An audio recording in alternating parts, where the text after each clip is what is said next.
मया विनायो न बिभर्ति रूपं पृथग्यतो या न दधाति सत्तां तदात्मिकायै च तदात्मने च नमः शिवायै च नमः शिवाय.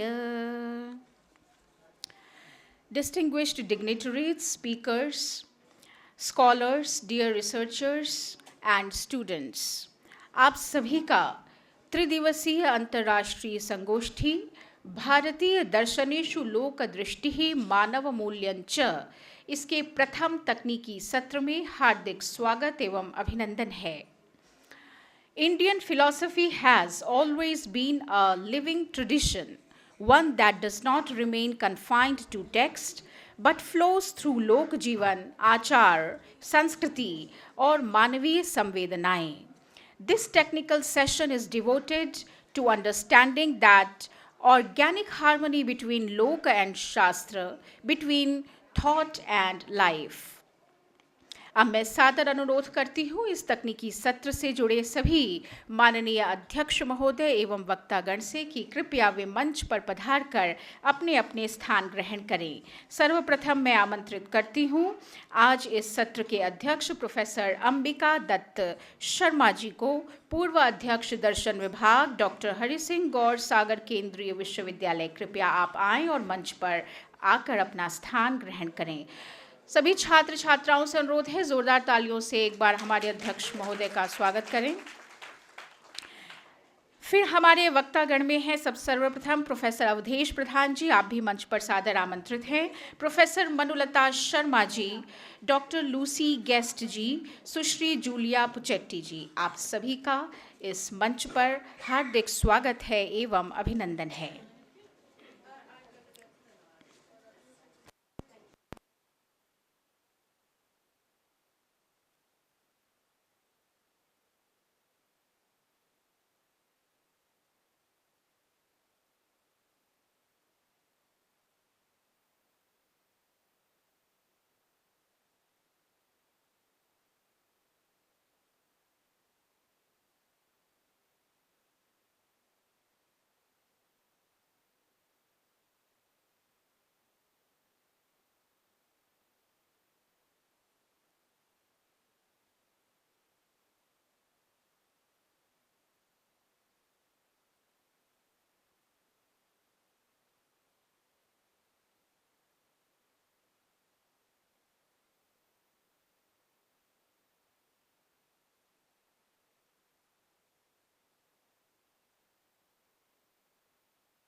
अब मैं आमंत्रित करती हूँ डॉक्टर ज्ञानेंद्र नारायण सर को, भारत अध्ययन केंद्र से हैं. कृपया आप भी यहाँ आकर हमारे विशिष्ट वक्ता आदरणीय प्रोफेसर अवधेश प्रधान सर जी का पुष्पगुच्छ, अंगवस्त्रम एवं मोमेंटो प्रदान कर स्वागत सम्मानार्चन करें.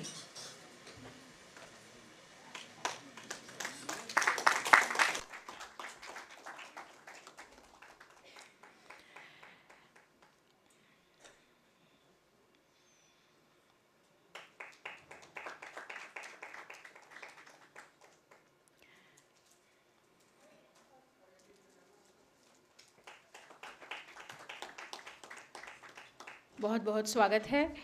अब हम अपने संस्कृत विभागीय आचार्य आदरणीय डॉक्टर प्रोफेसर अभिमन्यु सर से अनुरोध करते हैं कि आप कृपया मंच पर आएं और आज की हमारी विशिष्ट वक्त्री आदरणीय प्रोफेसर मनुलता शर्मा महोदया का पुष्पगुच्छ, अंगवस्त्रम एवं मोमेंटो आदि प्रदान कर सम्मानार्चन करें.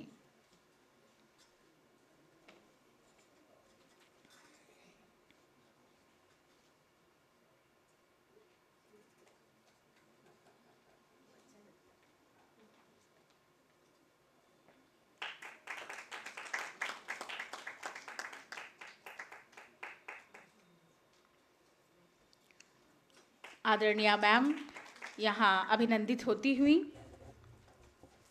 तालियों की गड़गड़ाहट में कमी ना हो, आप अपना उत्साह प्रदर्शित करें।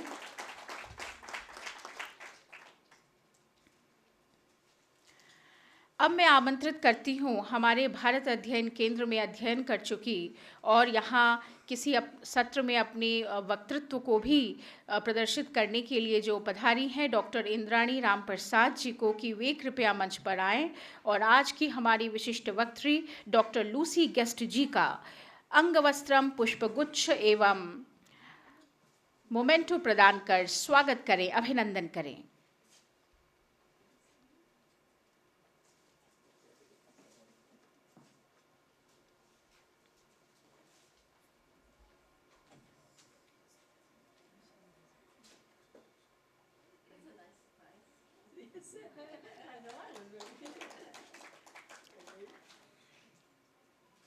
बहुत ही आनंद का क्षण है।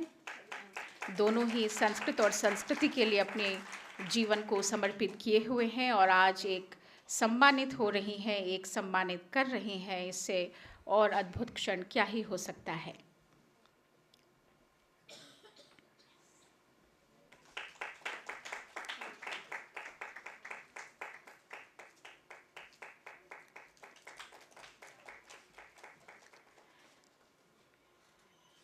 साथ ही मैं डॉक्टर इंद्राणी राम प्रसाद जी से पुनः एक बार अनुरोध करती हूँ कि हमारे बीच एक और विशिष्ट वक्त्री हैं, मिस जूलिया पुचेट्टी, इटली से हैं। हमारे यहाँ संस्कृत विभाग में ये शोध कार्य कर रही हैं और संस्कृत के प्रति इनकी बहुत ही ज़्यादा लगाव है, तो इनका भी सम्मान करेंगे इंद्राणी राम प्रसाद जी पुष्पमाल्य देकर, अंगवस्त्रम प्रदान कर और मोमेंटो देते हुए।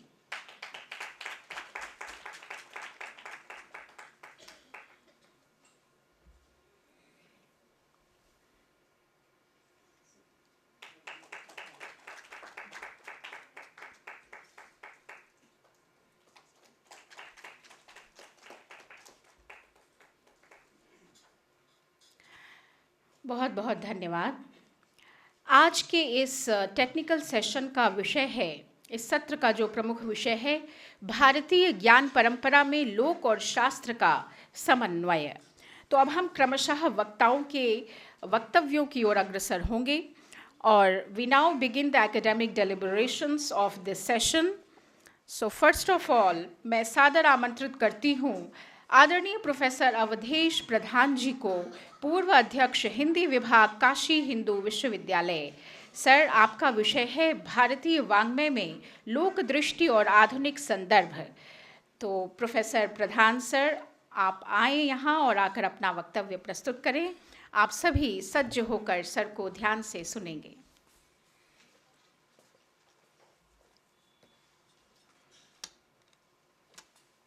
सम्मान्य अध्यक्ष professor Ambika Dutt Sharma ji, professor मनोलता Sharma ji, doctor Lucy guest और जूलिया जी, सभागार में उपस्थित सभी सम्मान्य विद्वान आचार्य, शोध छात्र, छात्रों और छात्राओं और कुशल संचालन कर रही हैं सिद्धिदात्री जी, मित्रों, मैंने अपने लिए इसमें से जो विषय चुना, भारतीय ज्ञान परंपरा में लोक और शास्त्र का समन्वय, ऐसा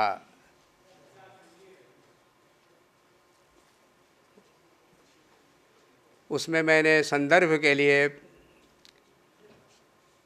मुख्य रूप से वासुदेव शरण अग्रवाल को केंद्र में रखा है, क्योंकि हमारे यहाँ जो जागरूकता भारतीय ज्ञान परंपरा को समझने और समझाने की पैदा हुई, उसमें वासुदेव शरण अग्रवाल जी ने 1929 से ही लगभग इस क्षेत्र में कार्य किया। जब उन्होंने पाणिनि के अष्टाध्यायी के सूत्रों में अंतर्निहित भारत की संस्कृति, उसके इतिहास और उसकी परंपरा का आख्यान उन्होंने किया। लगभग 12 वर्षों तक इस पर उन्होंने काम किया और देखा कि लोक और शास्त्र कुछ इस तरह से समन्वित है, व्याकरण शास्त्र उसके सूखे सूत्रों में पूरी परंपरा शब्दों में समाई हुई है और जीवन का कोई भी क्षेत्र नहीं बचा है जिसके लिए पाणिनि ने शब्दों का संचय न किया हो।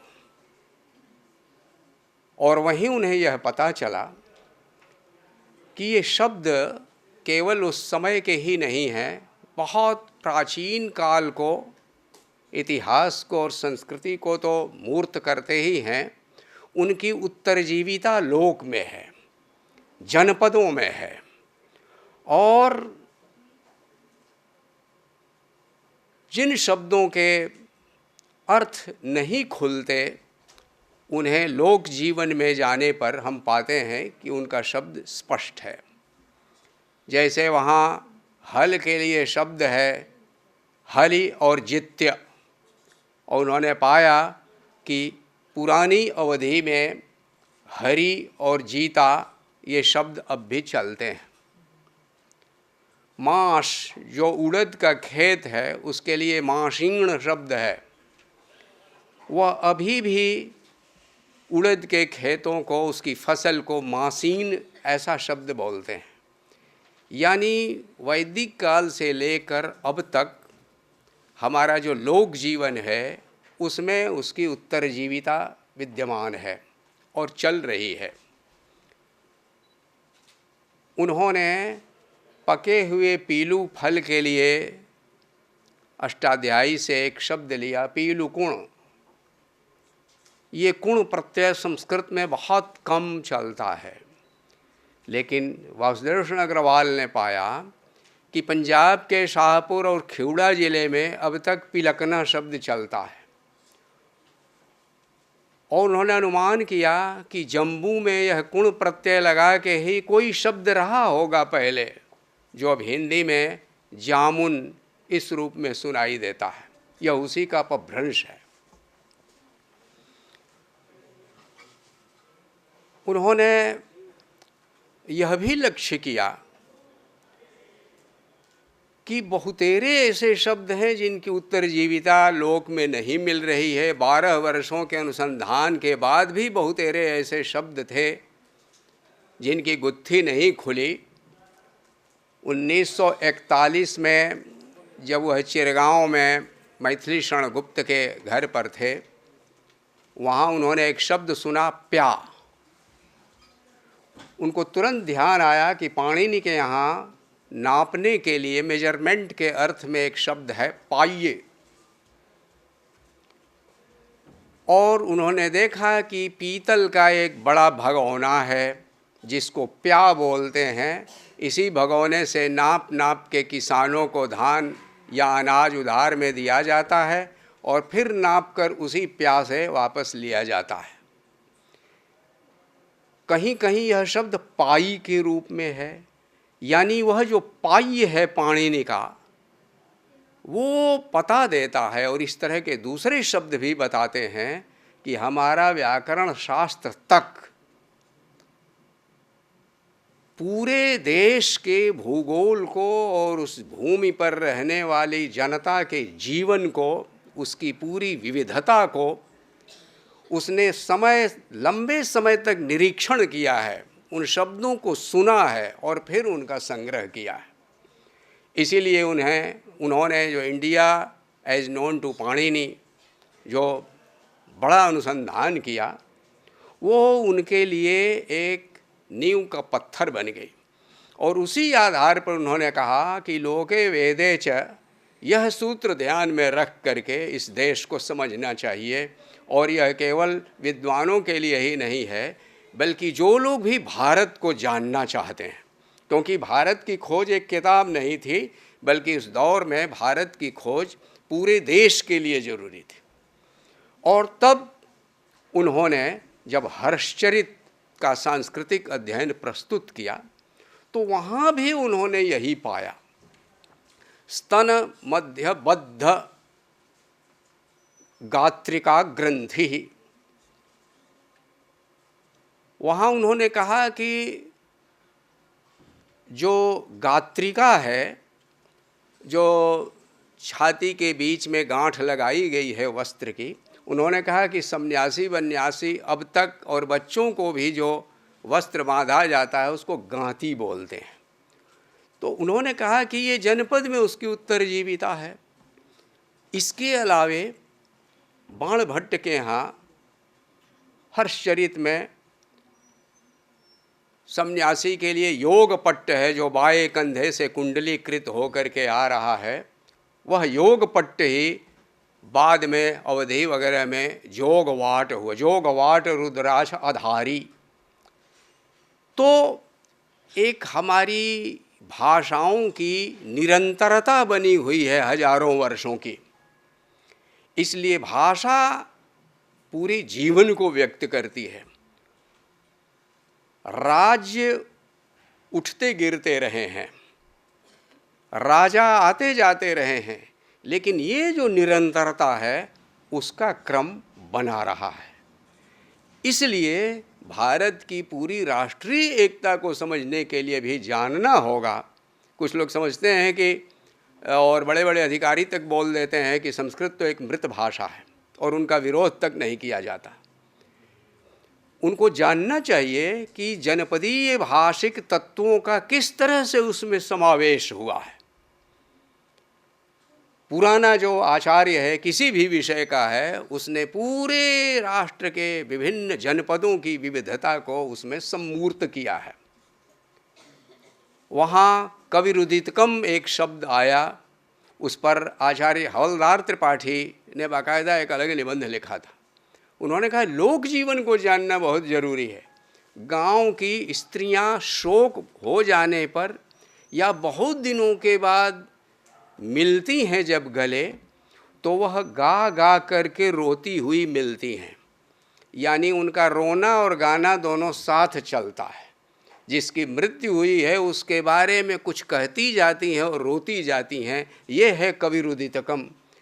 तो ये पुराने शब्द हैं जिनका अर्थ कोश में भी नहीं मिलता, उनका अर्थ जनपदीय जीवन में दिखाई देता है।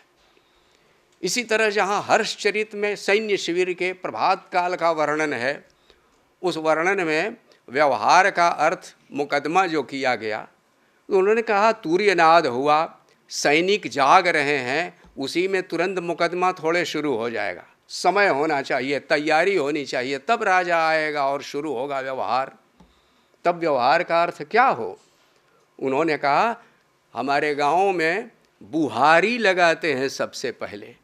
यह व्यवहार शब्द यानी अनेक ऐसे शब्द हैं जिनके विभिन्न संदर्भगत अर्थ उस जनपदीय जीवन में पड़े हुए हैं। लोक और शास्त्र का समन्वय संस्कृत विद्या में कुछ इस तरह से गहरे समाया हुआ है जो केवल किताबों के जरिए नहीं प्राप्त हो सकता। वासुदेव कृष्ण अग्रवाल ने जब भारत सावित्री पर काम किया अंतिम दिनों में, उस दौर में जो युधिष्ठिर की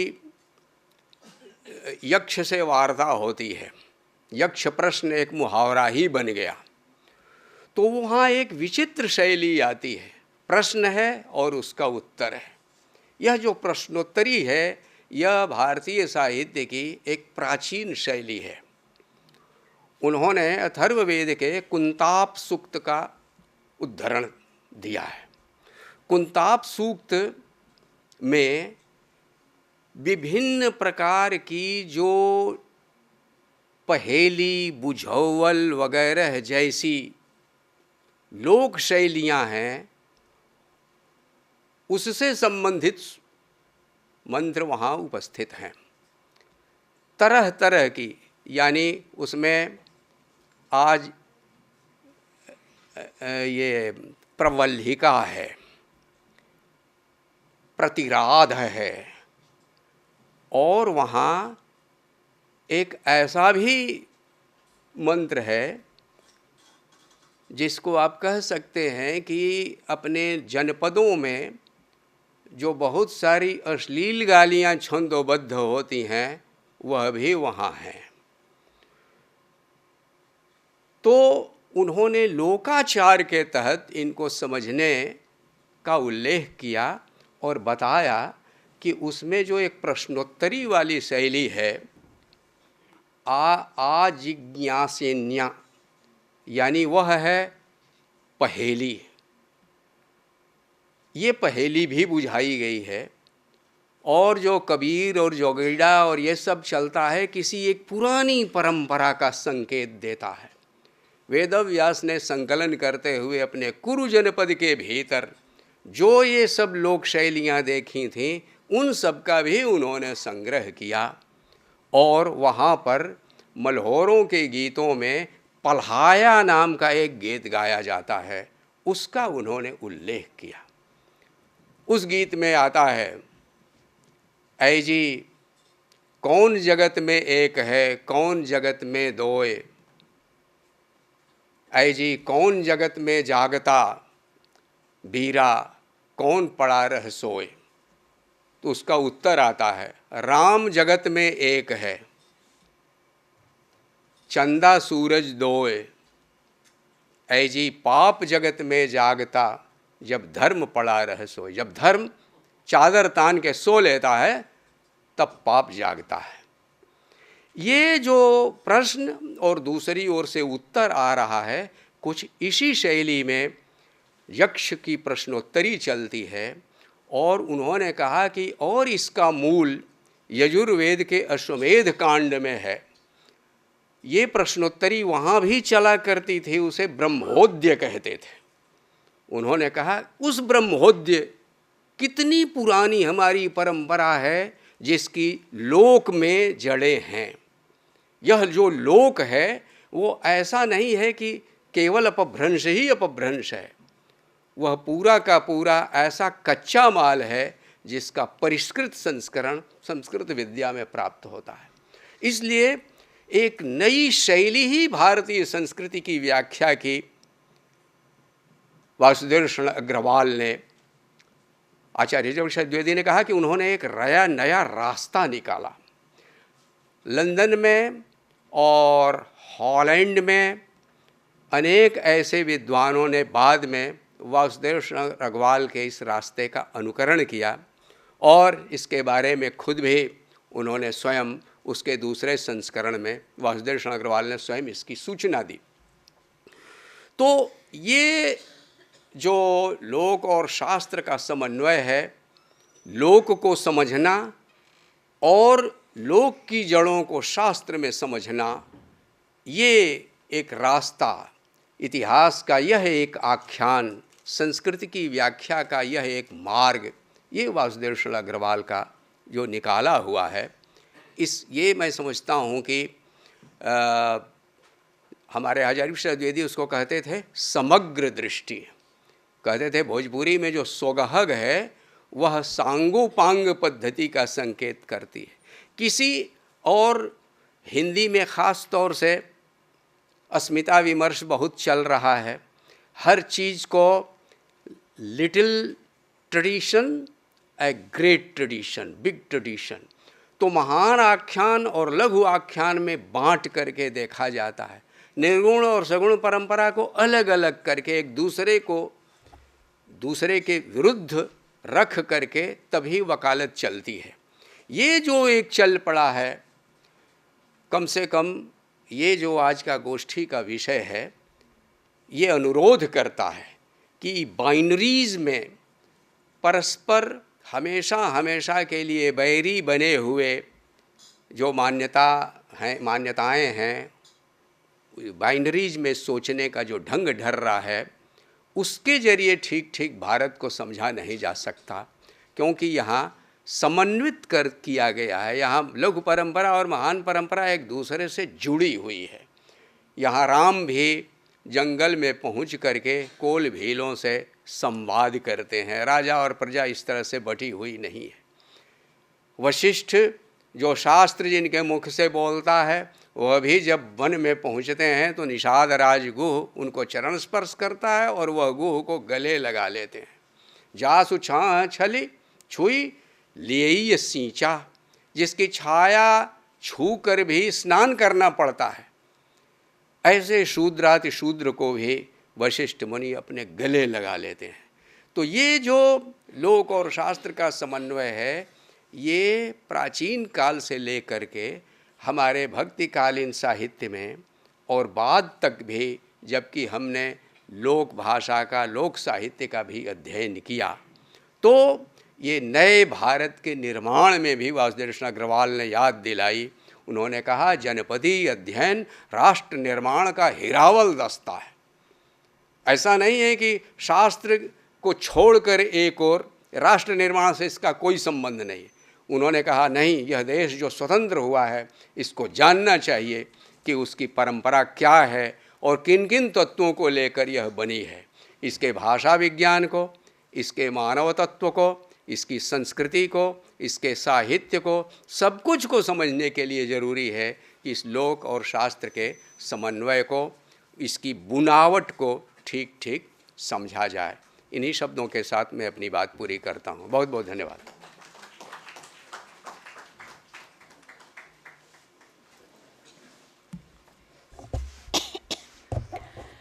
आदरणीय प्रोफेसर प्रधान सर ने यह स्पष्ट कर दिया कि लोक दृष्टि केवल परंपरा नहीं बल्कि आधुनिक जीवन की दिशा भी है।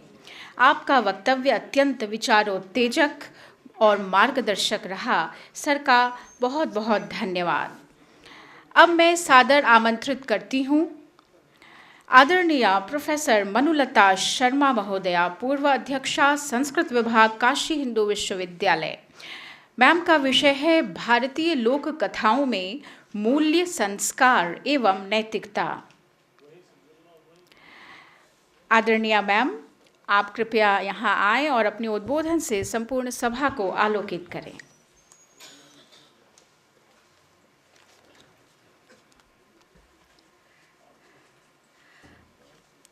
अनंत नामधेयाय सर्वाकार विधायिने समंत मंत्रवाच्याय विश्वैकपतये नमः। नमो वाङ् मनसातीत महिम्ने परमेष्ठिने त्रिगुणाष्टगुणानंत गुण निर्गुण मूर्तये।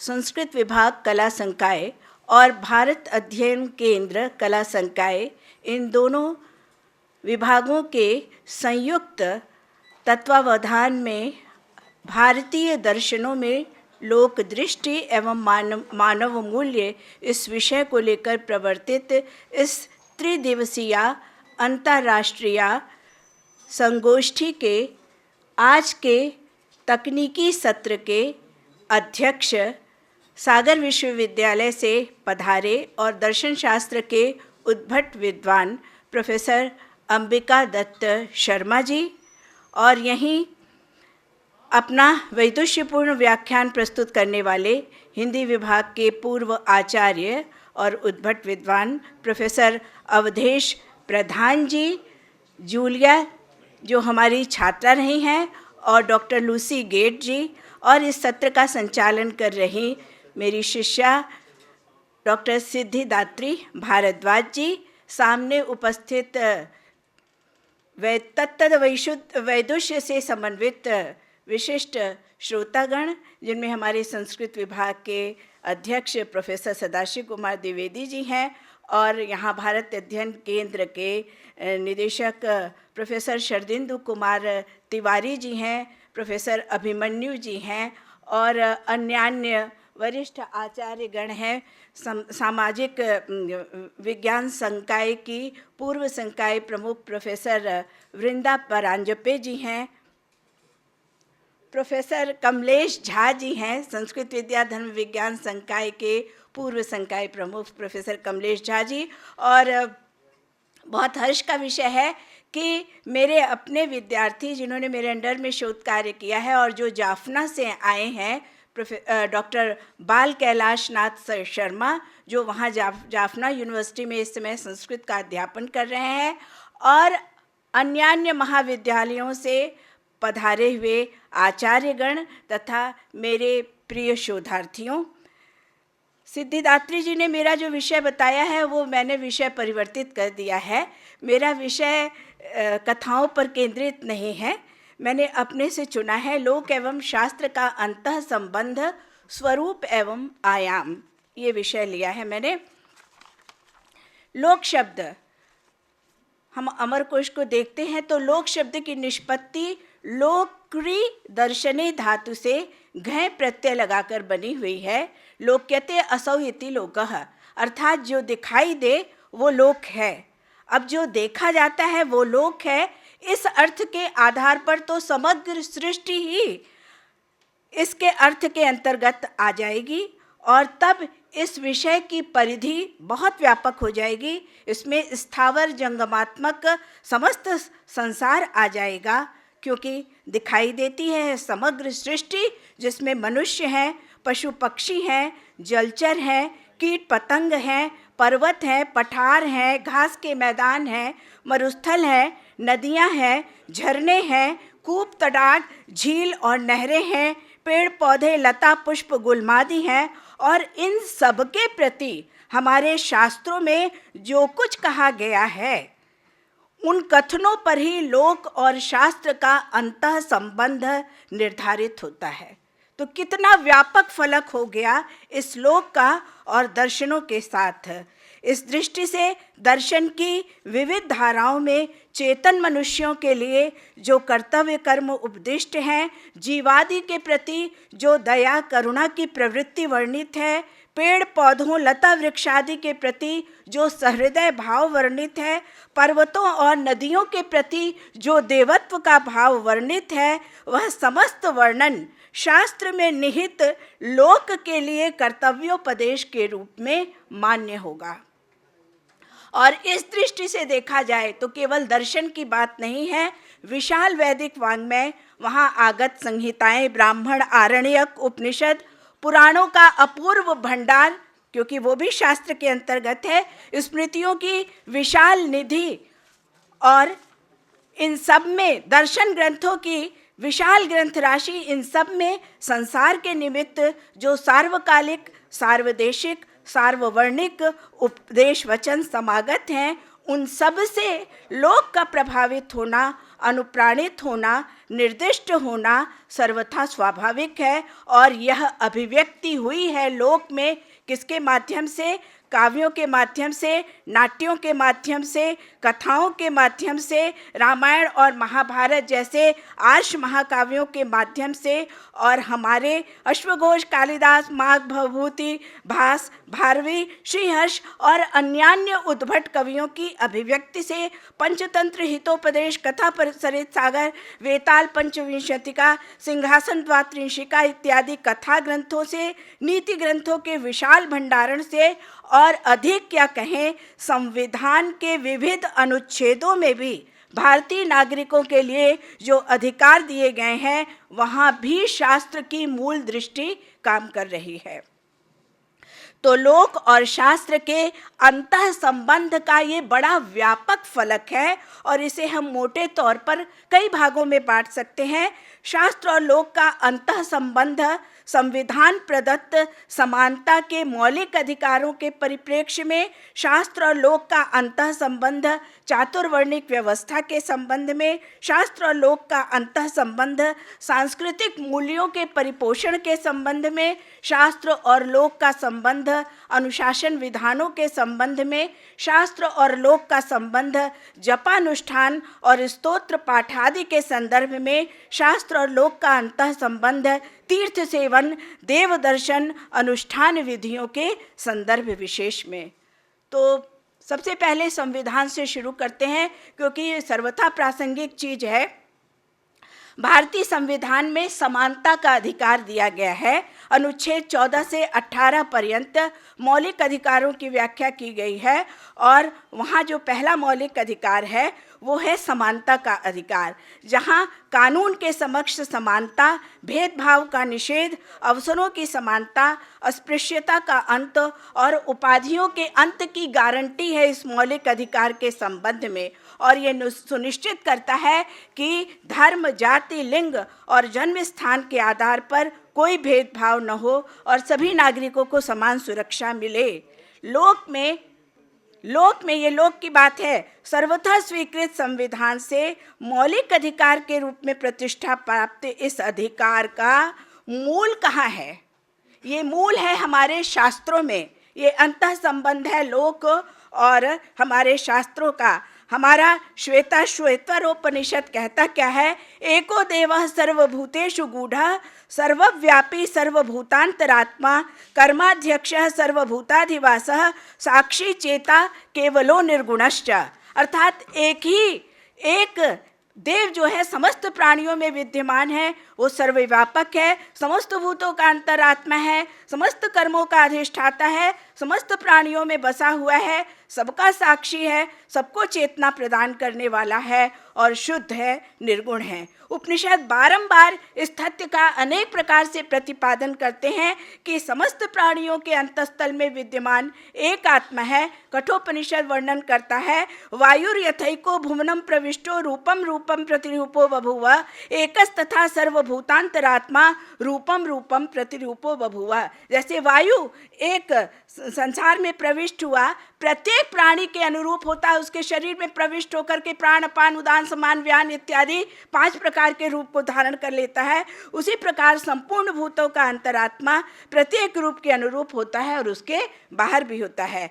ऋषियों का चिंतन इसी प्रकार आगे है कि अग्निर्यथैको भुवनं प्रविष्टो रूपम रूपम प्रतिरूपो बभूव एकस्तथा सर्वभूतांतरात्मा रूपम रूपम प्रतिरूपो बभूव।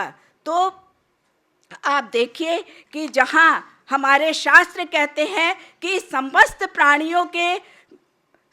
प्राणियों में विद्यमान आत्मा एक है, उसका कोई अंतर नहीं, तो इसी मूल भावना को लेकर के हमारे संविधानकर्ताओं ने सबको समानता का अधिकार दिया है। वो किसी भी वर्ण का व्यक्ति हो, उसको जाति के आधार पर मौलिक अधिकारों के परिप्रेक्ष्य में किसी प्रकार का कोई भी भेदभाव नहीं किया जाएगा। बहुत सारे उपनिषद वचन हैं मेरे पास, लिख पढ़ के बहुत आए, यद्यपि दर्शन के नहीं है, लेकिन आज मैंने प्रथम सत्र में, उद्घाटन सत्र में बहुत सुना कि दर्शन के नहीं है, लेकिन मेरा ये मानना है कि साहित्यिक भी दर्शन का है, क्योंकि कवि का जो चिंतन होता है वो उसका दर्शन ही होता है। वो बात अलग है कि जो शुद्ध दर्शन की विधाएं हैं उनमें जीव जगत ब्रह्म के संबंध में चर्चा है, और यहाँ काव्य में कथा के माध्यम से कवि का जो चिंतन अभिव्यक्त होता है वो उसका अपना दर्शन है।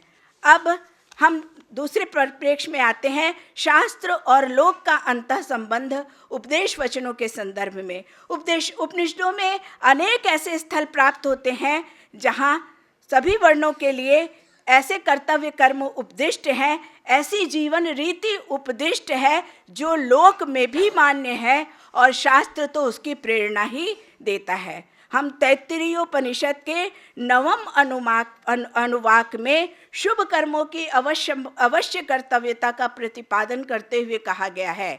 देखिए, ये जो मैं उपनिषद का स्थल बता रही हूँ, यही हमारे आज के जीवन की सरणी है। हम सब अपने दैनिक जीवन में, लोक जीवन में इसी का अनुपालन करते हैं। कैसे? ऋतं च स्वाध्याय प्रवचने च, सत्यम च स्वाध्याय प्रवचने च, तपश्च स्वाध्याय प्रवचने च। आप अर्थ आपको समझ में आ रहा होगा।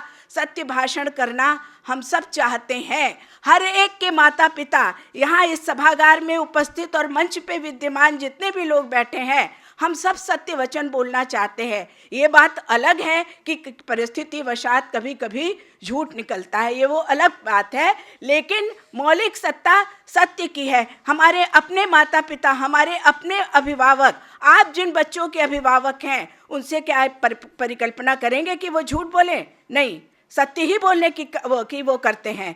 तो ऋचम च स्वाध्याय प्रवचने च, जीवन सरणी बताते हुए उपनिषदकार कहता है कि सत्य बोलो, स्वाध्याय और प्रवचन मने जो कुछ बोलना है, अभिव्यक्ति है, वो करो। सत्यम च स्वाध्याय प्रवचने च तपश्च स्वाध्याय प्रवचने च। तप का मतलब केवल धूनी रमा करके बैठ जाना ही नहीं, हम जो कार्य कर रहे हैं उसको पूरी निष्ठा से, पूरी समग्रता से करें तो वो तपश्चरण है। शमश्च स्वाध्याय प्रवचने च अग्नयश्च स्वाध्याय प्रवचने च अग्निहोत्रम च स्वाध्याय प्रवचने च अतिथयश्च स्वाध्याय प्रवचने च। अब आप देखिए, कौन अपने घर में अतिथि का सत्कार नहीं करना चाहेगा? कौन अपने घर में अग्निहोत्र इत्यादि, जो भी, कोई जरूरी नहीं है बहुत बड़ा यज्ञ किया जाए, लेकिन जो कुछ हवन इत्यादि होता है हम करना ही करना चाहते हैं। तो मानुषम च स्वाध्याय प्रवचने च प्रजा च स्वाध्याय प्रवचने च। प्रजा का मतलब है यहाँ संतानोत्पादन। प्रजनश्च स्वाध्याय प्रवचने च, अर्थात अपने पुत्र पौत्रादिकों की पूरी परंपरा देखना। प्रजातिश्च स्वाध्याय प्रवचने च सत्यमिति स्वाध्याय वचा राथी तरह। अर्थात ऋत अर्थात शास्त्रादि द्वारा बुद्धि में निश्चित अर्थ, सत्य, दम, शम, अग्नि आधान, अग्निहोत्र, अतिथि सत्कार, मानुष कर्म अर्थात विवाह इत्यादि लौकिक व्यवहार, स्वाध्याय प्रजा मने संतति उत्पादन, प्रजन मने ऋतुकाल में भार्यागमन, प्रजाति मने पौत्रोत्पत्ति, और सत्य और तपोनुष्ठान पूर्वक इन समस्त कर्मों के साथ स्वाध्याय और शास्त्राभ्यास तथा प्रवचन अर्थात अध्यापन और वेद पाठ रूपी ब्रह्म यज्ञ होते रहना चाहिए। ये जो तैत्तिरीय उपनिषद में एक शैली, जीवन शैली दिखलाई गई है, क्या आज लोक में इसका अनुपालन नहीं होता? ये लोक और शास्त्र का संबंध है। लोक और शास्त्र का अंतः संबंध हम जपानुष्ठान, स्तोत्र पाठ, व्रतोपवास आदि के संदर्भ में भी देखते हैं। हमारे पुराण, जिनमें जीवन का गहन दर्शन भी, मैंने बहुत पुराण पढ़े हैं, और वहाँ पर तत्तद देवताओं को विष्णु है तो वहाँ विष्णु अभीष्ट देव हैं, श्रीमद् भागवत है तो कृष्ण अभीष्ट देव हैं, वायु पुराण है तो शिव अभीष्ट देव हैं, ऐसे तत्त पुराण है। लेकिन वहाँ पर निर्गुण निराकार ब्रह्म के भी रूप में उन सगुण ब्रह्म का जो चिंतन हुआ है वो अद्भुत दर्शन है। और उन्हीं के परिप्रेक्ष्य में जो जपानुष्ठान, स्तोत्र पाठ इत्यादि की परंपरा है, वो लोक और शास्त्र का अद्भुत संबंध है। पुराणों का विशाल काय वाङ्मय नाना प्रकार के स्तोत्रों, जपानुष्ठानों, व्रतोपवास आदि विधियों, तीर्थ सेवन, देव दर्शन आदि वर्णनों से भरा पड़ा है, और लोक व्यवहार में भी ये बातें प्रचलित हैं। हमारे इनको देख करके ये आस्था बलवती होती है कि हमारे शास्त्रज्ञ मनीषियों ने जिस शब्द को ब्रह्म की संज्ञा दी है, वे शब्द अक्षर और अक्षुण्ण शक्ति संपन्न हैं। अगर ऐसा न होता तो आज भी, मैंने कहा, वे शब्द अक्षर अर्थात नष्ट न होने वाले और अक्षुण्ण शक्ति संपन्न है। अगर ऐसा न होता तो आज भी व्याधि हरण के लिए महामृत्युंजय स्तोत्र, मृत संजीवनी पाठ, राम रक्षा स्तोत्र, विष्णु सहस्त्र नाम स्तोत्र, आदित्य हृदय स्तोत्र, सकल भय की निवृत्ति के लिए नारायण कवच, आरती निवारण के लिए अहल्या स्तोत्र, रोग निवारण के लिए गजेंद्र मोक्ष स्तोत्र, विजय प्राप्ति के लिए आदित्य हृदय स्तोत्र इत्यादि का पाठ न होता, अनिष्ट निवारण, बाधा शांति, मांगलिक अवसरों पर स्वस्त्ययन के रूप में देवताओं का पूजन, स्मरण और ये जो प्रार्थनाएं हमारे पुराणों में वर्णित हैं, हमारे आर्ष महाकाव्यों में वर्णित हैं, वे सब शास्त्र और लोक के अंतः संबंध की सूचिका हैं। आज भी संसार में अनिष्ट निवारण के लिए नाना प्रकार का अनुष्ठान, नवग्रह पूजन शायद हर एक के घर में होता हो, हिंदू धर्मावलंबी घर में रुद्राभिषेक, गणपति सहस्त्रार्चन, चंडी पाठ, सूर्य स्तवन, डाला छठ के समय तमाम उत्तर से लेकर के पूर्वोत्तर भारत तक सूर्योपासना होती है, भैरव पूजन, काली पूजन आदि अनेक प्रकार पूजन होते हैं जो लोक और शास्त्र के संबद्ध विभिन्न पक्षों के दिग्दर्शक हैं। और हमारी धार्मिक मान्यता में व्रत उपवास का भी विशिष्ट स्थान है। किसी इच्छित वस्तु की प्राप्ति के लिए, बाधा या अनिष्ट की शांति के लिए, परिवार के मंगल की कामना के लिए या केवल धर्म पालन के लिए स्त्री और पुरुष नाना प्रकार के उपवास करते हैं। हमारे शास्त्रों में ऐसे अनेक प्रसंग प्राप्त होते हैं, जैसे पार्वती की तपस्या, अंशुमान और भगीरथ की तपस्या, विश्वामित्र की तपस्या, शबरी की तपस्या, तपस्विनी स्वयं प्रभा की तपस्या, ऋषि पुलस्त्य की तपस्या, वैश्रवण की तपस्या, रावण की तपस्या, शंभु की तपस्या इत्यादि अनेकानेक तपस्याओं के वृत्तांत हैं। और हमारे पुराण, ब्रह्म पुराण तो इसमें मूर्धन्य है, मत्स्य पुराण में भी तथाकथित प्रभूत अंश है और वाराह पुराण में भी प्रभूत अंश है। नाना प्रकार के एकादशी व्रत, द्वादशी व्रत, सूर्योपासना हेतु सूर्य षष्ठी व्रत, गौरी की समर्चना हेतु हरतालिका व्रत, शिव पूजा हेतु प्रदोष व्रत, गणेशोपासना हेतु चतुर्थी व्रत वहाँ शास्त्रों में वर्णित है और यहाँ हम लोक में उनका अनुपालन देखते हैं। चंदार्घ हेतु पूर्णिमा व्रत इत्यादि अनेकानेक व्रत हमारे पुराणों में वर्णित हैं। और तीसरा पक्ष है शास्त्र और लोक का अंतः संबंध सांस्कृतिक मूल्यों के परिपोषण के संदर्भ में। तो हमारे शास्त्र ग्रंथों में धर्म के स्वरूप की बड़ी सुंदर व्याख्या की गई है और इसके अनेक स्वरूप बताए गए हैं। ज़्यादा नहीं, मैं एक श्लोक उद्धृत करूंगी। अहिंसा सत्यमस्तेय, शौचम इंद्रिय निग्रह, धीर विद्या सत्यमक्रोध, दशकम धर्म लक्षणम। धर्म के इन समस्त घटक तत्वों को वितान के रूप में, चंदोरबे के रूप में हमारी संस्कृति ने समेट रखा है। इन्हें जीवन मूल्य समझती है, इन्हें जीवन का अपरिहार्य अंग समझती है, आदर्श रूप में मानती है। आज भी वरिष्ठ पीढ़ी के लोगों के द्वारा कनिष्ठ पीढ़ी के लोगों को इन तत्वों को, इन मूल्यों को अपनाने की सलाह दी जाती है। आज भी कहा जाता है धर्मात् अर्थः प्रभवति, धर्मात् प्रभवते सुखम, धर्मेण लभते सर्वम, धर्म सारमिदं जगत। और धर्म का ही एक पक्ष है सत्य भाषण। हमारे धर्म ग्रंथों में सत्य को प्रणव रूप शब्द ब्रह्म कहा गया है और ये कहा गया है सत्यमेक पदम ब्रह्म सत्ये धर्मः प्रतिष्ठितः, सत्यमेवाक्षया वेदाः सत्येना वाप्यते परम। अर्थात धर्म से ही, सत्य से ही धर्म की और पर ब्रह्म की प्राप्ति होती है। हमारे धर्म ग्रंथ कहते हैं कि पृथ्वी, कीर्ति, यश और लक्ष्मी ये सत्यवादी पुरुष को ही प्राप्त करने की कामना करती हैं। अतः पुरुष को सदैव सत्य का पालन करना चाहिए। भूमि कीर्तिर यशो लक्ष्मी पुरुषम प्रार्थयन्ति ही, सत्यम समनुवर्तन्ते, सत्यमेव भजेत ततः। आज भी हम विशिष्ट पक्षों को छोड़ दें तो दैनंदिन जीवन में हर माँ बाप चाहते हैं कि उनकी संतान सच बोले। झूठ बोलने वाले पुत्र की कोई कामना नहीं करता, कोई गुरु झूठ बोलने वाले शिष्य की कामना नहीं करता, कोई नियोक्ता झूठे कर्मचारी को नहीं चाहता। तो ये सत्य के समान दया, क्षमा, शरणागत रक्षा, उपकार इत्यादि ऐसे भाव हैं जिनका शास्त्रों में बारंबार महिमा वर्णन किया गया है। और आज भी हम अपने जीवन में दया, क्षमा, शरणागत रक्षा और उपकार जैसी प्रवृत्तियों को अपनाना चाहते हैं। ये शास्त्र और लोक का संबंध है। हमारे पुराणों में और उपनिषदों में अनेक ऐसे वचन समाहित हैं जो गुणार्जन में सहायक है। श्वेताश्वतरोपनिषद में आचार्य शंकर अपने भाष्य में कहते हैं, धर्म रज्वा व्रजेत ऊर्ध्वम, पाप रज्वा व्रजेत अधः, द्वयम ज्ञानासिना छित्वा विदेह शांति मृच्छति। धर्म की रस्सी से पुरुष ऊपर की ओर जाता है और पाप की रस्सी से नीचे की ओर जाता है, परंतु पाप और पुण्य इन दोनों को ज्ञान रूपी खड्ग से जो काट देता है वो देहाभिमान से रहित होकर परम शांति को प्राप्त करता है।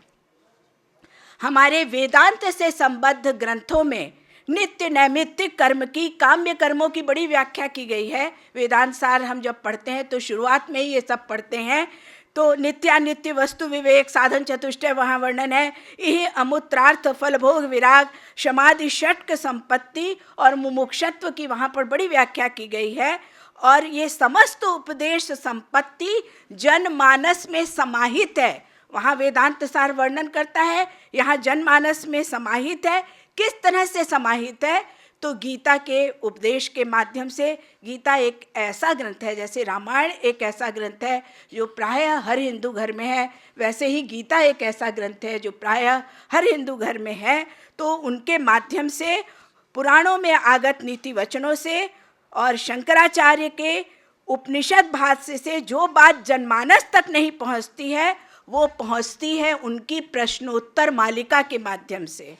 प्रश्नोत्तर मालिका आचार्य शंकर का बहुत सुंदर ग्रंथ है। वहाँ छोटे छोटे प्रश्न हैं और उनका जो उत्तर दिया है उनमें उनका पूरा एक आदर्श जो जीवन शैली है उसका उत्तर वहाँ पर समाहित है। वो कहते हैं कि शास्त्रों के सार को आचार्य जनमानस तक कितनी सुंदरता से पहुँचा देते हैं, इसके लिए एक आध उदाहरण देंगे। कह साधु, वो कहते हैं कि साधु कौन है? तो उत्तर देते हैं सद्वृत्तः, जिसका आचरण अच्छा हो वो साधु है। फिर प्रश्न कहते हैं कम अधमम आचक्षते, किसको अधम कहते हैं? तो असद्वृत्तम, जिसका आचरण झूठा है वो व्यक्ति जो है अधम है। प्रश्न करते हैं केन जीतम जगत एदत, किसने ये सारा संसार जीत लिया है? तो आप देखिए वेदांत वहाँ इतनी लंबी चौड़ी परिभाषा करता है, यहाँ शंकराचार्य एक पंक्ति में कहते हैं केन जितम लोकम, केन जितम जगत एतत्, किसने संसार जीत लिया है? तो कहते हैं सत्य तितिक्षावता पुंसा, सच बोलने वाले और सहनशील क्षमाशील व्यक्ति के द्वारा ये सारा संसार जीत लिया जाता है। कस्मै नमांसि देवा कुर्वन्ति, देवता किसको नमस्कार करते हैं? उत्तर देते हैं दया प्रधानाय, दयाशील व्यक्ति को। कस्माद उद्वेगः स्यात्, किससे उद्वेग होता है? तो संसारण्यतः सुधेयः, संसार रूपी अरणी से बुद्धिमान व्यक्ति को उद्वेग होता है। का कल्पलता लोके, संसार में कल्पलता किसको कहेंगे? तो सत शिष्याय अर्पिता विद्या, अच्छे शिष्य को अगर कोई गुरु विद्या अर्पित करता है तो वो उसके लिए कल्पलता के समान होती है। को अक्षय वटवृक्षः स्यात्, अक्षय वटवृक्ष किसे कहेंगे? तो विधिवत सत्पात्र दत्त दानम यत, जो विधिवत किसी सत्पात्र को दान दे दिया गया हो उसे अक्षय वट कहेंगे। अब ज़्यादा उसको नहीं बढ़ाते हुए आगे चलते हैं कि शास्त्र और लोक का संबंध संस्कारानुष्ठानों के परिप्रेक्ष्य में भी देखा जाता है। हमारे सूत्र ग्रंथों में सनातन धर्म में पोषित वर्णाश्रम समाज से में जन्म से लेकर मृत्यु पर्यंत अनेकानेक संस्कार शास्त्र में वर्णित हैं सूत्र ग्रंथों में। और हम आज देखते हैं कि मानव जीवन में, लोक जीवन में उन संस्कारों का परिपालन होता है। गर्भाधान, पुंसवन, सीमंतोन्नयन, जात कर्म, नामकरण, निष्क्रमण, अन्नप्राशन, चूड़ा कर्म, उपनयन, समावर्तन, विवाह, अंत्येष्टि, ये सब संस्कार आज भी दैनंदिन जीवन में, लोक जीवन में व्याप्त हैं। इसलिए शास्त्र और लोक का एक बड़ा संबंध उस संस्कारानुष्ठान के संदर्भ में भी है। हमारी संस्कृति में ऋणत्रय की परिकल्पना की गई है। ऋणत्रय माने ऋषि ऋण, पितृ ऋण और देव ऋण। और ये जो है वेदाध्ययन या स्वाध्याय, हम सब वेदाध्ययन, अगर हमें वेद नहीं पढ़ना आता तो भी स्वाध्याय तो हम करते ही करते हैं, अध्यापन हम करते ही करते हैं। पुत्रोत्पादन करके वो हम पितृ ऋण चुकाते हैं और देव पूजन करके देव ऋण चुकाते हैं। लोक में आज भी ये परिपाटी प्रचलित है। इसलिए शास्त्र और लोक का संबंध ऋणत्रय की परिकल्पना के संदर्भ में भी आता है। हम कर्मवाद में विश्वास करते हैं। हमारे शास्त्र कहते हैं अवश्यमेव भोक्तव्यम कृतम कर्म शुभाशुभम, ना भुक्ते क्षीयते कर्म कल्प कोटि शतैरपि, बिना कर्म फल भोगे हुए सैकड़ों जन्म बीत जाए तो भी व्यक्ति का छुटकारा नहीं होता है। और हम देखते हैं कि ये चिंतन जो है सबके मन में व्याप्त है। कर्म प्रधान विश्व रचि राखा, जो जस करहीं तो तस फल चाखा। बहुत से वर्णन हैं इस प्रकार के, लेकिन चूंकि समय कम है इसलिए इन सब प्रसंगों को छोड़ते हुए हम आगे बढ़ते हैं।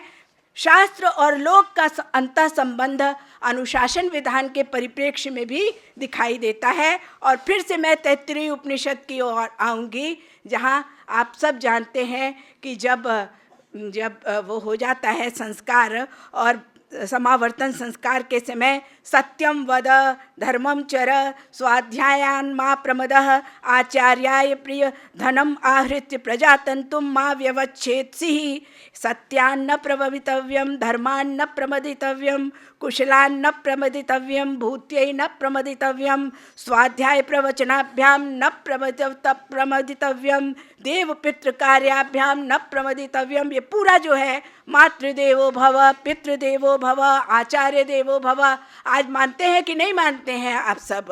अतिथि देवो भव, यानी अनवद्यानि कर्माणि तानि सेवितव्यानि नो इतराणि यानि अस्माकं सुचरितानि तानि त्वयोपास्यानि नो इतराणि। इस प्रकार से ये शास्त्र और लोक का अंतः संबंध जो है वो हमारे ग्रंथों में बहुत परिभाषित किया गया है। और मैं बहुत सारे प्रसंग को छोड़ते हुए बस निष्कर्ष रूप में यही कहना चाहूँगी कि हमारे शास्त्रकारों का जो ये चिंतन है, ये चिंतन अनेक आयामों में समग्र लोक जीवन में व्याप्त है। ये हमारे ऊपर है कि हम उनमें कितना ग्रहण करते हैं, कितना उसका अनुपालन करते हैं।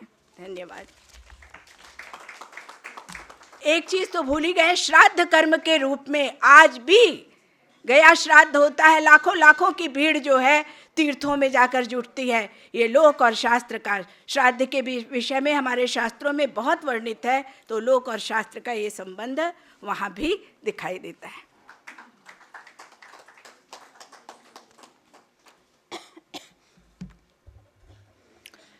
लोक और शास्त्र का अंतः संबंध, इस विषय को आदरणीय मैम ने बहुत ही जीवंत रूप में प्रस्तुत किया। शास्त्र और लोक दोनों का ही अद्भुत सुंदर संगम मैम के वक्तव्य में, मैम का हार्दिक धन्यवाद। और अब आगे बढ़ते हुए, now it's my privilege to invite doctor Lucy Guest, founder of the Chandramouli Charitable Trust, originally from London, UK. Ma'am is from London, UK, but she's in Varanasi only. And Madam Lucy Guest represents a rare and inspiring commitment to Sanskrit and Indian spirituality. Despite being from the West, she has devoted her life to Sanskrit learning, spiritual practice, and the preservation of Indian philosophical traditions here in Kashi. Ma'am's paper is titled Human Values Described as Tapas in Indian Philosophy. Dr. Guest, we are honored to have you with us. Please proceed.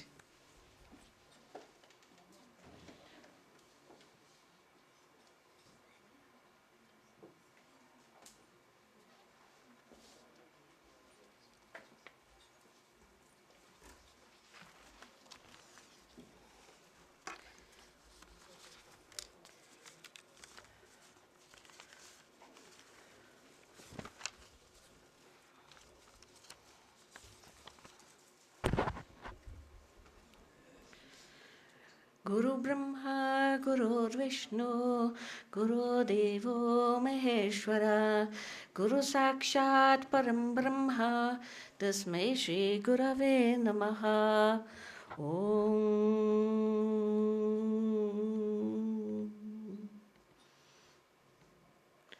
मंचस्थ गुरुगण सदा प्रणम्यते मया। और गुरुजी जो अभी बाहर गए थे, सिद्धरात्रि जी, गुरुजी जो मेरे सामने बैठे हैं, और मेरी प्रिय भाई बहन प्रियात्मना को सदा प्रणाम करती हूँ।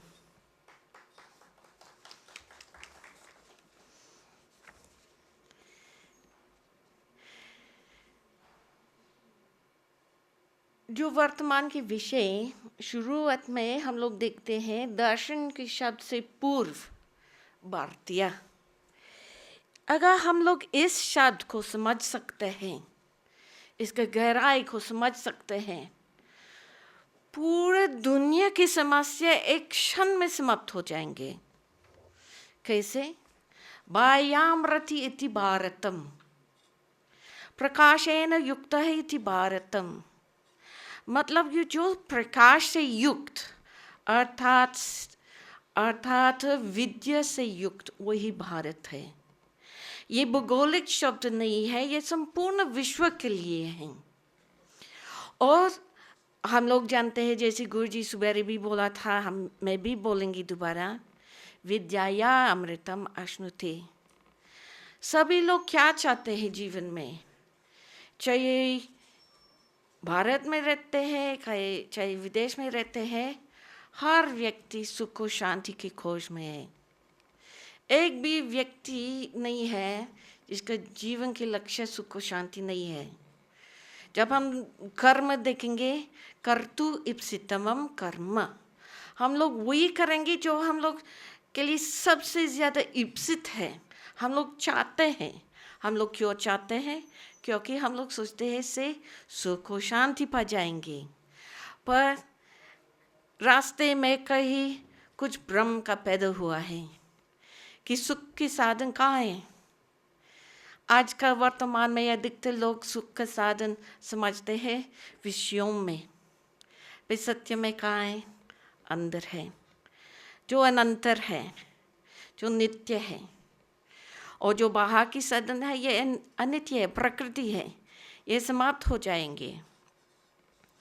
तो आज के विषय भारतीय दर्शन से युक्त हैं और मैं उसको व्यवहार उपयोगी के विषय को स्पर्श करना चाहती हूँ शास्त्रों के द्वारा, क्योंकि वेद से पतंजलि योग दर्शन तक हम लोग को एक उपदेश बार बार अलग अलग स्वरूप में मिलते हैं। वेद में हम लोग का जीवन का पद्धति बताया गया है कि और हम लोग क्या है। अष्ट चक्र नाव द्वारा देवानाम पूरे योद्धा, मतलब हमारी जीवन की यात्रा 8 चक्रों के द्वारा है। कैसे होगा? नाव द्वारा 2 आंख, 2 कान, 2 नाक, मुंह और 2 नीचे रास्ता को बंद करवाना। और अंदर कौन रहते हैं?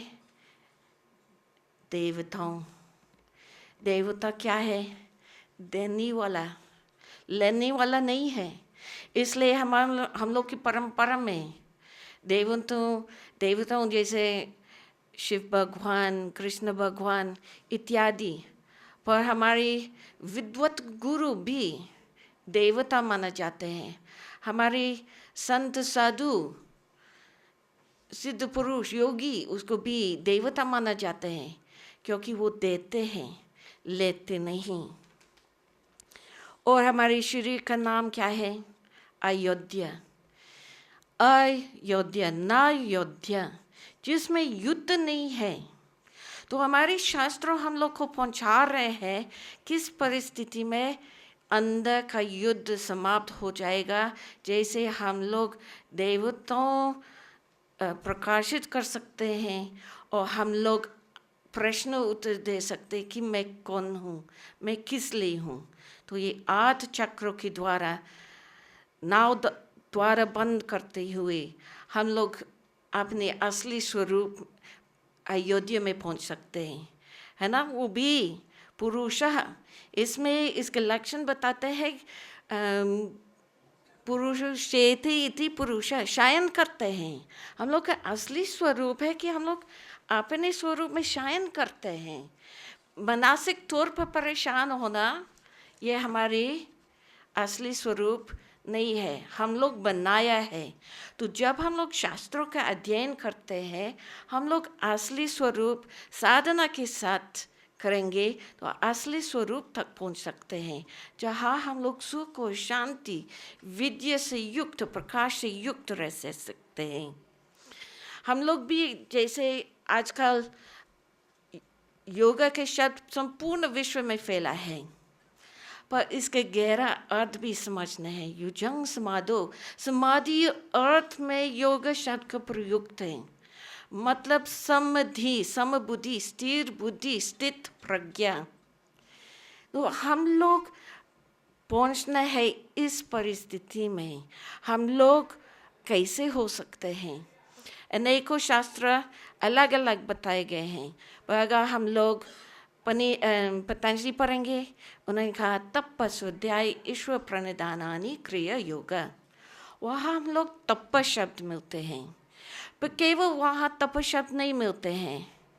गुरु जी भी लिए गए हैं जो तैत्तिरीय उपनिषद नवम अनुवाक से प्रथम श्लोक लिए गए, प्रथम मंत्र लिए गए थे।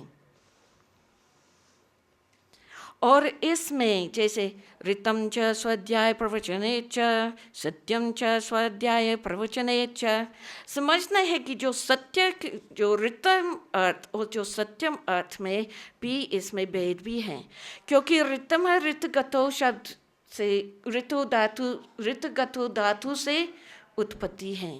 तो इसमें हम लोग समझते गतिक स्वरूप, जैसे ऋतु। और सत्यम हम लोग भी समझ सकते हैं कि ये अस धातु से पैदा हुआ है।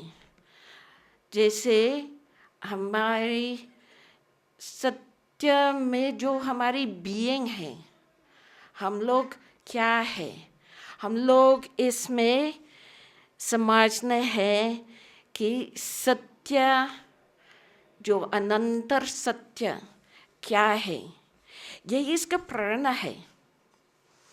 तपस्या हम लोग को मेहनत से मन और बुद्धि अहंकार से युक्त करना है, कॉन्शियस एफर्ट।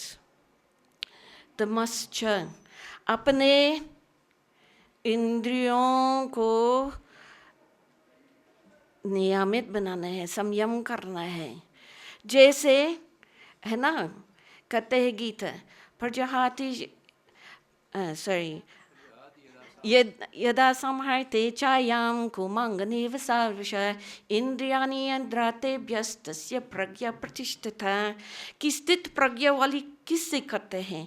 जो कछुआ की तरह अपनी इंद्रियों अंदर ले आ सकते हैं और विवेक की तौर पर उसको बाहर निकाल सकते हैं जब ज़रूरत है, उनसे करते हैं, वो योगी हैं। तो जो उपनिषद में दिए गए हैं हम लोग को पतंजलि में मिलेगा, गीता में मिलेंगे, महाभारत में मिलेंगे, अनेकों शास्त्रों में मिलेंगे, अलग अलग रास्ता मिलेगा उसका अर्थ को निकालने के लिए। पर ये सब प्रैक्टिकल चीज़ है जो अपनी लाइफ में ले सकते हैं, क्योंकि यहाँ भारतीय दर्शन में लोक दृष्टि था मानव मूल्य। मैं चाहती हूँ कि यहाँ से निकल कर हम लोग कुछ तत्व मिलेंगे जो अपने जीवन में उपयोगी हैं। और मनुष्य, हम लोग प्रजा, जैसे गौ माता ने कह गई थी, हम लोग सोसाइटी को देखभाल करना है और हम लोग सोसाइटी को देना है, लेना नहीं है सोसाइटी से, हम लोग को देना है। इन सारी चीज़ में हम लोग तैत्तिरीय उपनिषद जो इतना प्राचीन है, उस काल में भी ये सब प्रेरणा मिला है, उपदेश मिला है कि एथिकल होना, मेहनत करना है, उसका निरंतर करना देना। और ये चीज़ हम लोग देख सकते हैं कि इस क्षेत्र में जो भारतीय संस्कृति है, जो भारतीय दर्शन है, ये ऑनर बेस्ड सिस्टम है। इसमें हम लोग सत्यवादी होना लक्ष्य रखते हैं इत्यादि। अगर हम लोग गीता को देखेंगे, इसमें 3 बहुत दिव्य श्लोक हैं। एक है फिजिकल के लिए, एक वर्बल के लिए और तीसरा मेंटल के लिए। देव द्विज गुरु प्रज्ञा पूजनम शौचार्जवम ब्रह्मचार्य हिंसा च शरीरम तप उच्यते। मतलब कि हम लोग द्विज को, देवताओं को, गुरु को मानना चाहिए, उसका पूजा करना चाहिए। हम लोग भी सफाई का उचित मार्ग पर चलने के लिए और अहिंसा का पद्धति से चलना चाहिए। फिर उनको आगे बताए गए अनुद्वेगकरं वाक्यं सत्यं प्रीहितं च यत् स्वाध्यायाभ्यासनं चैव वाङ्मयं तप उच्यते।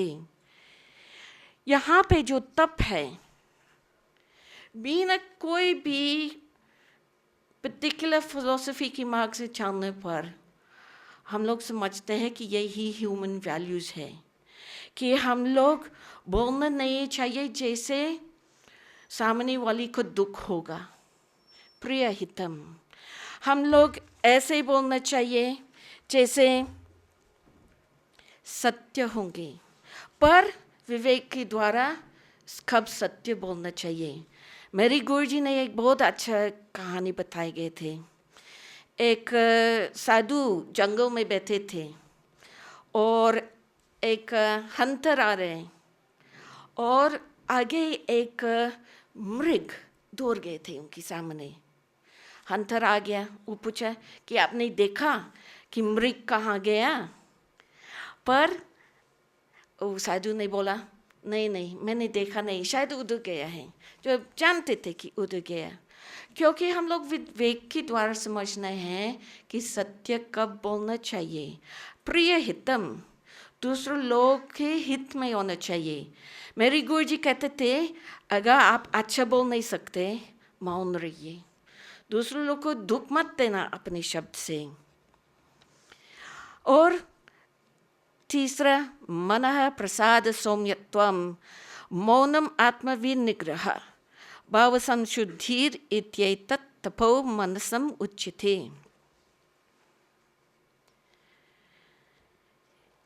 ये दो द्वारा से हो सकता है जो मन को शांति हो जाएगा। चाहे हम लोग साइकोलॉजी के द्वारा करेंगे या साधना और तप के द्वारा से करेंगे। और जब वो कहते हैं मौनम, मौनम की अर्थ नहीं है कि बस मुंह बंद करना है।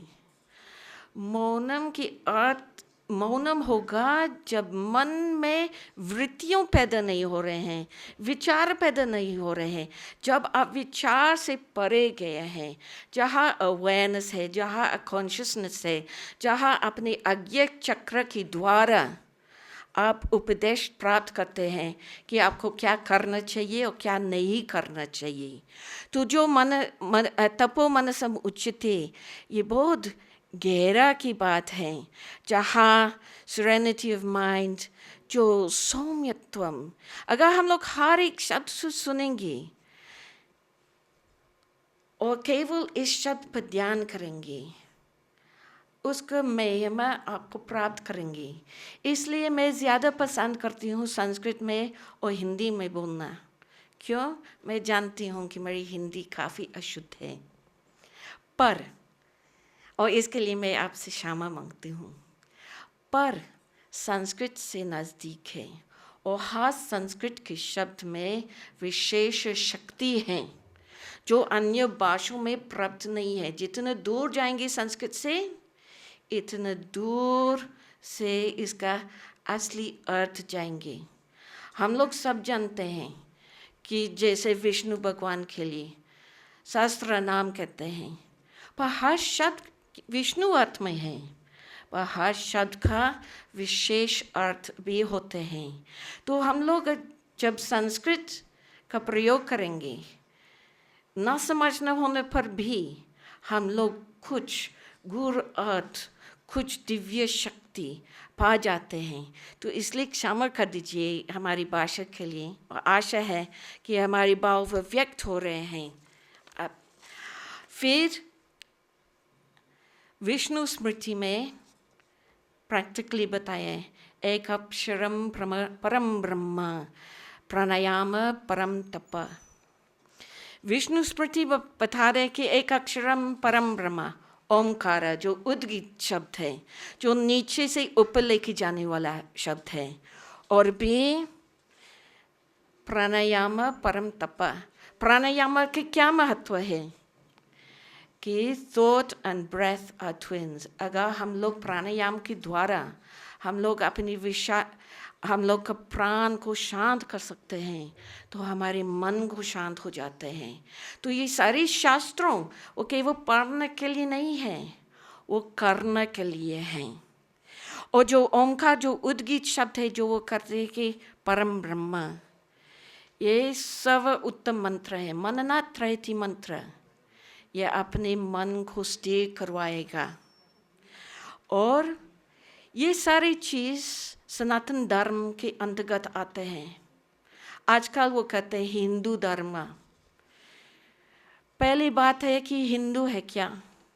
हिंसाया दूयते यस्य हृदयम इति स हिंदू। जो हिंसा से दूर रहते हैं, हृदय से और चित्त से।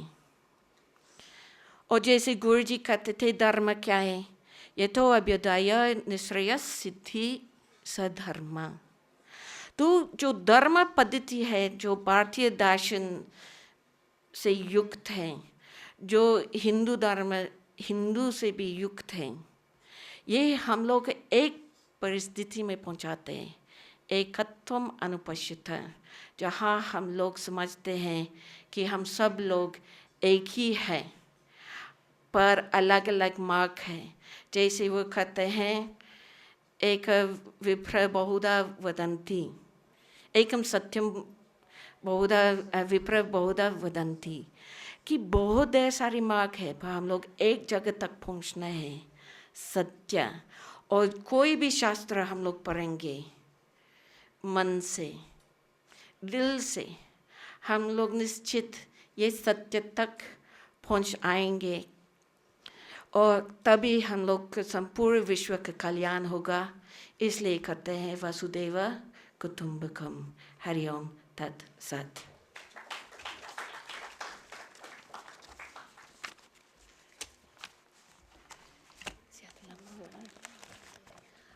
आप सभी लोग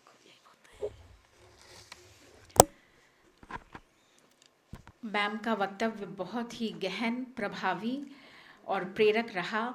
हम सब मानो किसी अलग दुनिया में चले गए हों, एक मानसिक शांति, वो मन का प्रसाद हम सबको मिला। बहुत बहुत धन्यवाद डॉक्टर लूसी गेस्ट।